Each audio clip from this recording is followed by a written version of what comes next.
Il y a une erreur que je vois souvent en fait chez les gens qui lancent des boîtes. On a tendance à tomber un peu amoureux de notre produit et surtout de toutes ses fonctionnalités. Et une erreur que j'ai pu faire quand j'ai lancé l'Emlist, c'était que j'étais persuadé que pour vendre notre produit, il fallait qu'on soit meilleur techniquement et surtout le dire à tout le monde. Donc du coup, je parlais d'algorithmes d'envoi, de SPF, de DKIM, de délivrabilité, mais la vérité, c'est que tout le monde, en fait, s'en foutait. En gros, je parlais comme si je m'adressais à des experts, alors que mes futurs clients potentiels, c'était pas du tout des experts. Donc les gens, clairement, un algorithme d'envoi ultra spécifique, de l'ultra personnalisation, etc. Ils s'en foutaient. Ce qu'ils voulaient, c'était juste pouvoir avoir des rendez-vous avec leurs prospects qualifiés. Ils voulaient avoir un maximum de réponses à leurs emails de prospection et ça s'arrêtait là. C'était aussi simple que ça. Et c'est à ce moment-là, en fait, j'ai compris un truc fondamental qui me fait penser à une histoire que Mozy racontait sur le chien et l'ail. T'as une fille qui demande à son père si elle peut avoir un chien. Elle le tanne pendant des années et du coup, le père, au bout d'un moment, lui dit « Ok, je vais t'offrir un chien à Noël. Par contre, il va vraiment falloir que tu t'en occupes bien. » Donc du coup, ça veut dire le sortir tous les jours. S'il est malade, tu dois t'en occuper. La fille, elle dit oui, bien sûr, bien sûr, bien sûr. Du coup, elle a son chien, elle joue avec partout à la campagne, elle l'amène en forêt et tout.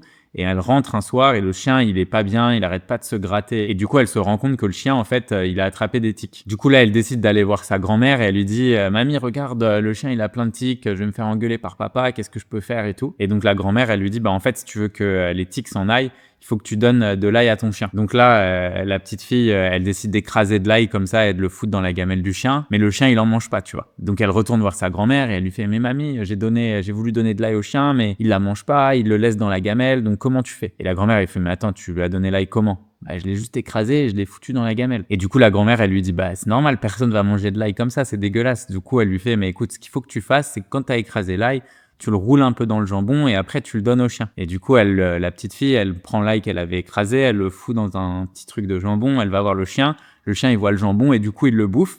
Et quelques jours plus tard, le chien, en fait, il allait mieux, quoi. Plus de tiques, tout avait disparu et la petite fille, elle était super contente. La morale de l'histoire, en fait, c'est que l'ail, c'est ce dont le chien a besoin. Par contre, le jambon, c'est ce qu'il veut manger. Quand tu vends quelque chose et quand tu vends un produit, les gens, la plupart du temps, ils savent pas forcément ce dont ils ont besoin.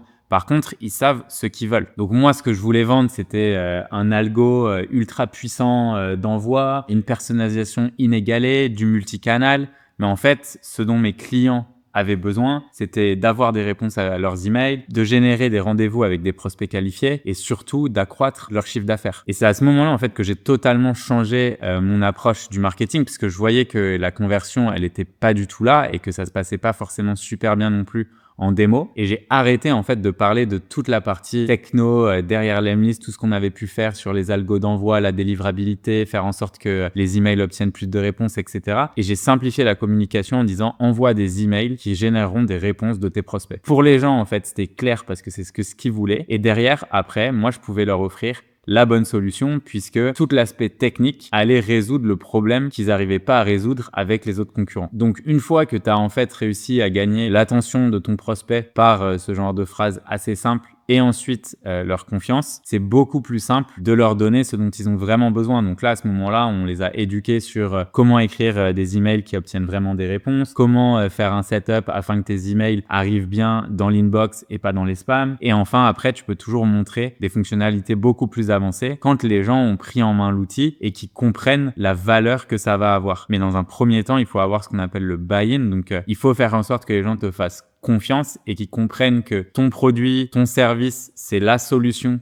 à leurs problèmes. Et une fois que tu as mis le pied dans la porte, c'est beaucoup plus simple pour toi d'aller résoudre en profondeur le problème de tes prospects. Très souvent, ce que je vois chez les fondateurs qui sont passionnés par leurs produits ou par leurs services, c'est qu'ils pensent que tout le monde est au même niveau qu'eux dans la démarche intellectuelle de la résolution de problèmes. Tu es persuadé que lorsque tu t'adresses à quelqu'un, les gens ont le même niveau d'information que toi. Et ça, c'est totalement faux. Il faut s'adresser en fait au toi du passé. Dans un premier temps, il faut avoir le désir. Ensuite, le pont, c'est la confiance. Et une fois que la confiance est établie, c'est là où tu peux les amener vers la solution. Donc, s'il y a un message que tu dois garder de cette vidéo, tu dois d'abord donner aux gens ce qu'ils veulent pour pouvoir ensuite leur donner ce dont ils ont vraiment besoin. J'espère que ça te permettra de ne pas faire les mêmes erreurs que j'ai pu faire au début. Passe une excellente journée. Bisous.